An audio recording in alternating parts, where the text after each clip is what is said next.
سلام دوستان، به کانال یوتیوب استعبانگر خوش اومدین. امروز هم با یه ماجراجویی تازه در دل کوههای باشکوه زاگرس همراهتونم. اگه ویدیو قبلی رو دیده باشین میدونین که از یک غار باستانی به نام غار گبری بازدید کردم، اما این بار میخوام برم سراغ غاری بسیار زیباتر و ناشناخته‌تر از غار گبری. غاری که خودم هم تازگی اسمش به گوشم خورده و همراه دوستان تصمیم گرفتیم که کشفش کنیم. حتما تا آخر این ویدیو با من همراه باشید.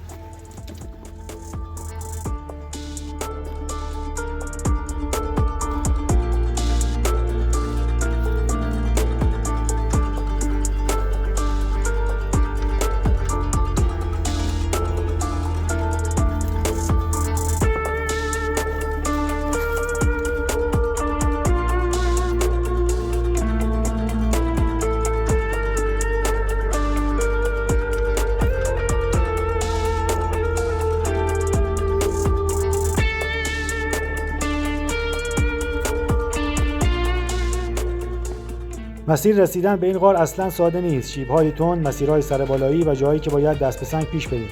اما همین سختی مسیر لذت ماجراجویی رو چند برابر میکنه.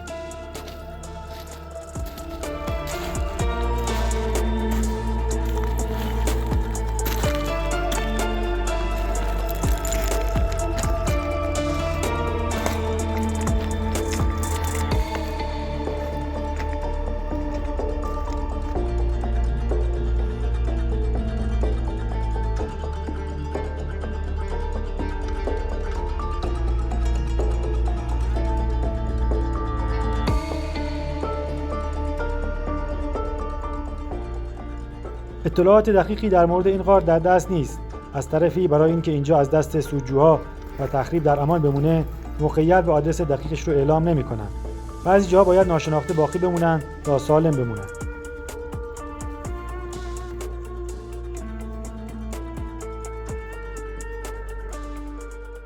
خب مسیر واقعا بعضی جاها سخت است. اینجا ولی خب زیبایی خاص خودش هم داره. یعنی خیلی زیبا و قشنگه.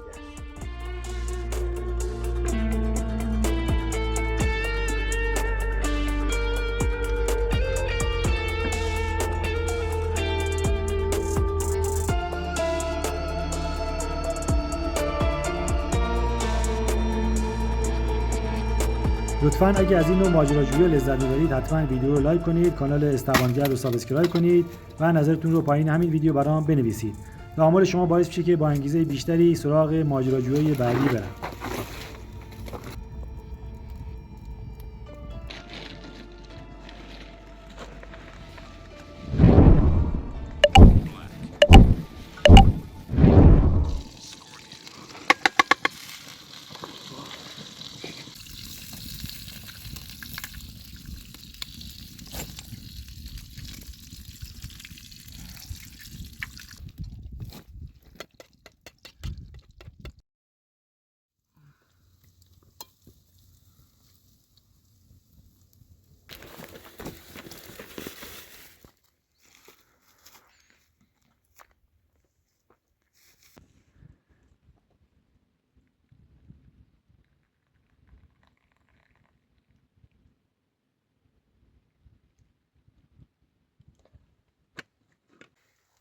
دوستان عزیز، بعد از حدود نیم ساعت کوهپیمایی رسیدیم به دهنه غار.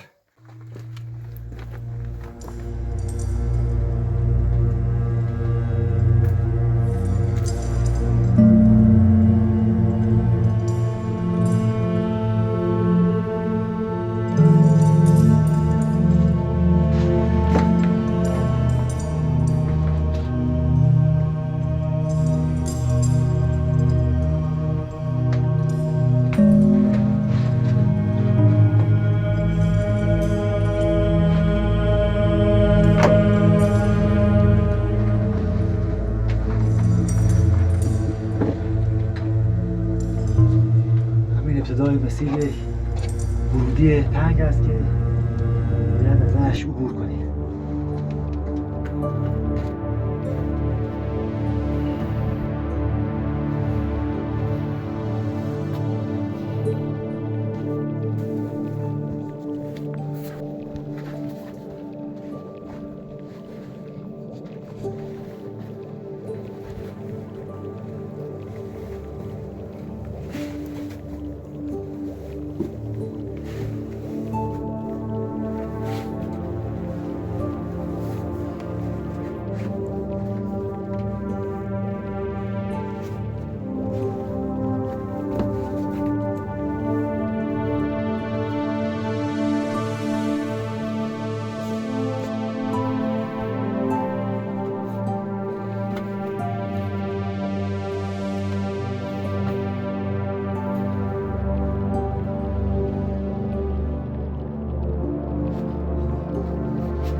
واقعا غار فوق‌العاده زیبایی است. من که تعجب کردم که همچین غاری این وادی شهرستانمون هست و من خودم واقعا ازش بی اطلاع بودم و تازه اسمش هم جدیداً شنیدم. ببینید که چه استالاگمیت‌های خیلی زیبایی اینجا تشکیل شده که مرطوب هم هست. واقعا زیباست.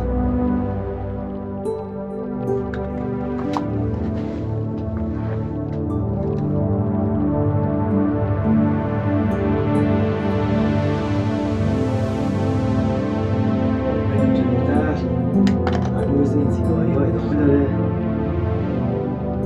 بریم روش بسیار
مسیر ادامه داره.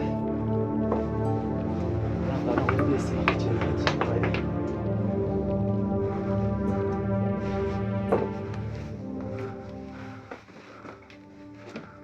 استراکتور خیلی زیبا و دیدنی. و این هم استراکتورها که طی میلیون ها سال اینا تشکیل شده.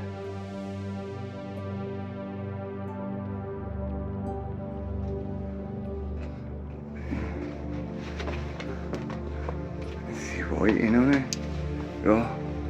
یا زیر دریایی از این چیز هست.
دشواره.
آبا کفشه چی باشه کفشه رو در نوردی باشه.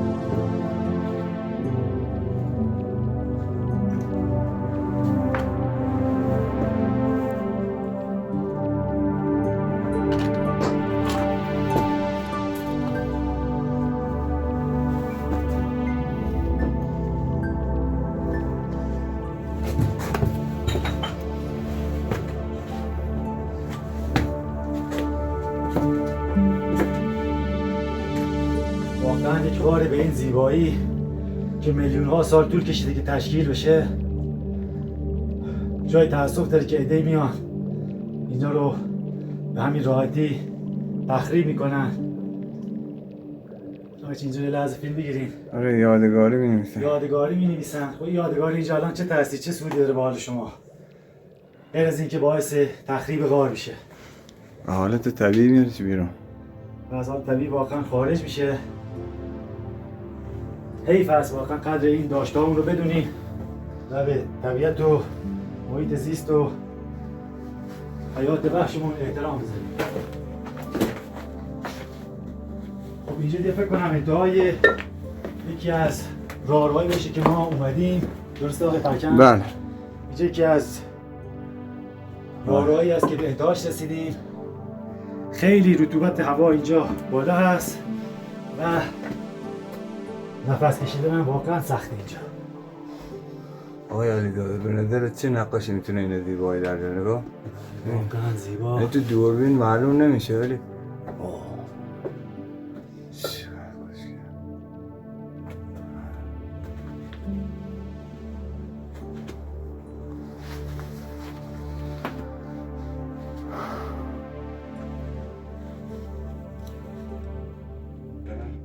خب اینجا یکی از راهروهایی بود که تا آخرش اومدیم. یه راهروی دیگه هم اون پایین بود که ان شاء الله حالا برمیگردیم اون مسیر هم تا آخرش ادامه میدیم.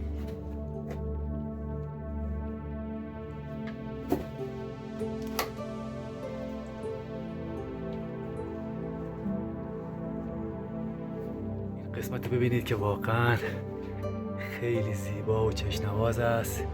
ببینید که چقدر به زیبایی این استراکتیتا تشکیل شده و چه صحنه خیلی زیبایی رو تشکیل دادن. فوق العاده زیبا. به به.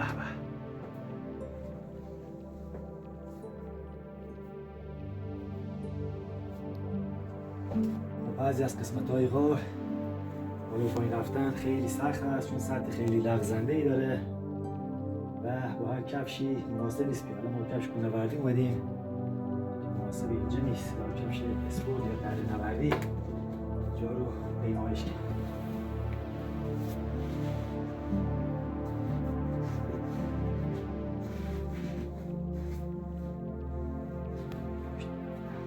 اما پشت بچرخ.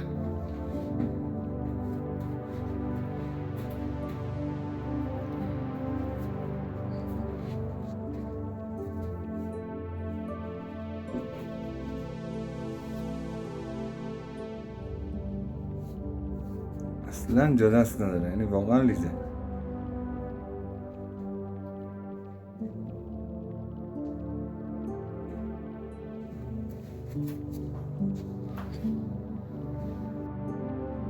شاید یکی از دلایلی که به این غار خدایان میگن وجود این مجسمه های سنگی است که طی میلیون‌ها سال تشکیل شدن و اعتقادی که شاید دوران قدیم داشتن به این مجسمه ها به عنوان خدا، شاید به نظر من یکی از دلایلش که همچین اسمی داره وجود همین سنگ ها باشه.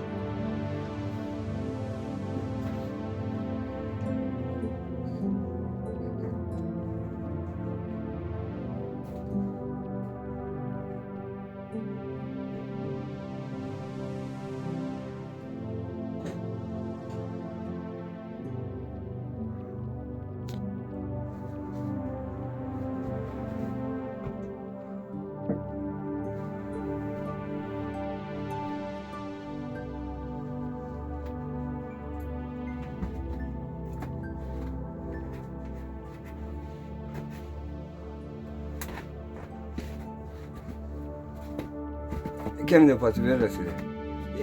کمی دیگه آنسا.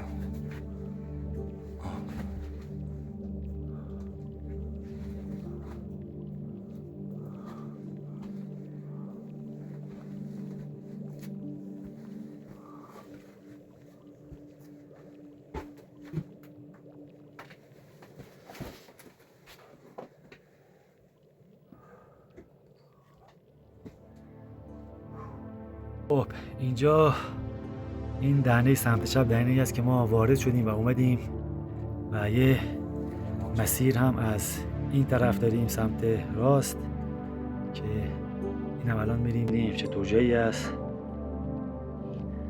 و از همین طرف هم دور باید برگردیم و بیایم سمت چپ. خروجیمون میشه این مسیر. خب دوستان این قسمت از غار اینجور که به نظر میرسه سنگا ریزش کرده از سر و ریخته پایین.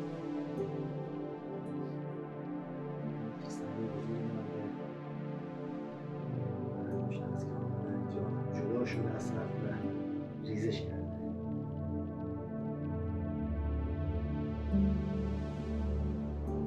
خب بریم پایین تر. دهنه در واقع مسیر دوم هستیم.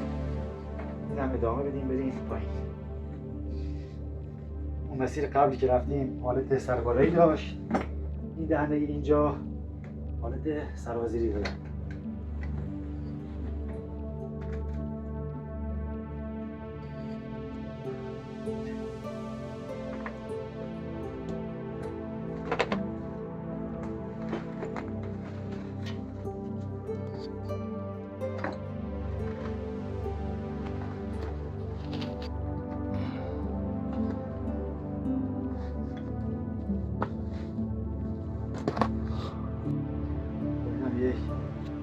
استراکتید زیبا بودی که متاسفانه حالا یا بازم مشخص که اینجا بوده که حالا یا افراد ناآگاه زدن شکوندن یا خودش شکسته شده. خیلی این قسمت هم زیباست.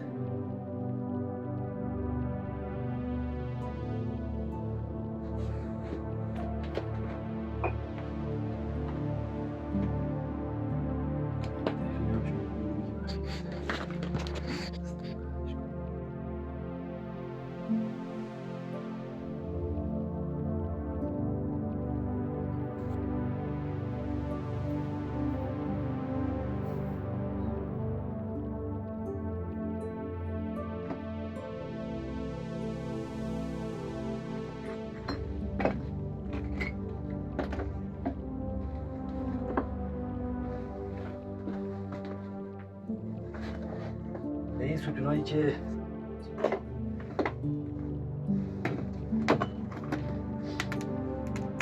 ستونای زیبایی که از سقف آویزون هست استالاکتید یا به اصطلاح فارسیش چکند سنگ میگن. این آبای سقف به مرور همینجور رسوب کرده اومده پایین و این قندیلای زیبا رو تشکیل داده.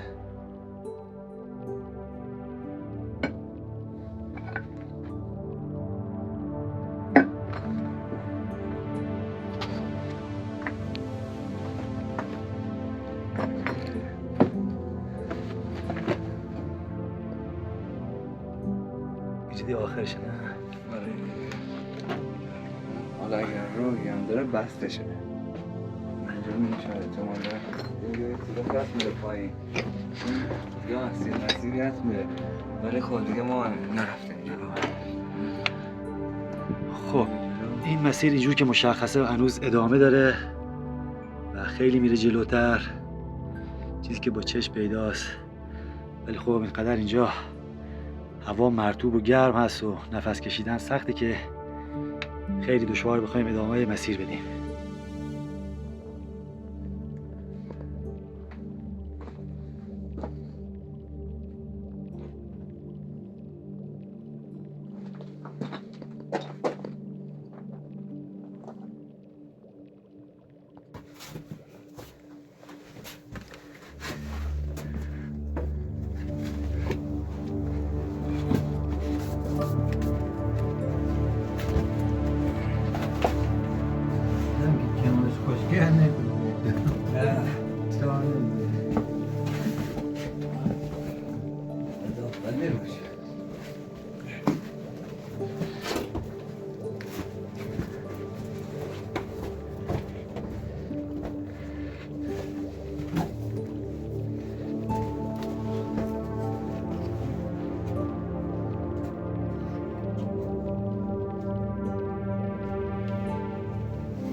یه سوراخ بزرگی هست دنبالشه که اینجا هم راه داشته باشه.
عزیز بوده 1 ساعت و نیم داخل این غار زیبا بودیم. خیلی هوا کم بود انتهای غار، مخصوصا من خودم غرق عرق شدم و خیس خیس شدم از عرق. فوق‌العاده غار زیبایی بود. دوستان اگه یه موقع این غار یا هر غار دیگه تشریف دارید حتما به طبیعت احترام بذارید. نکاتی که برای حفظ این آثار زیبا هست حتما در نظر داشته باشین و از نوشتن یادگاری و این چیزا واقعا خودداری کنید. حیف این غار است که میلیون ها سال طول کشیده که تشکیل بشه، به خاطر عدم آگاهی عده‌ای بیاد اینجوری نابود بشه. و حتما کانال یوتیوب استعبانگرد رو سابسکرایب کنید. منتظر ویدیوهای بعدی باشید. خب تا ویدیوی بعدی، خدا نگهدار.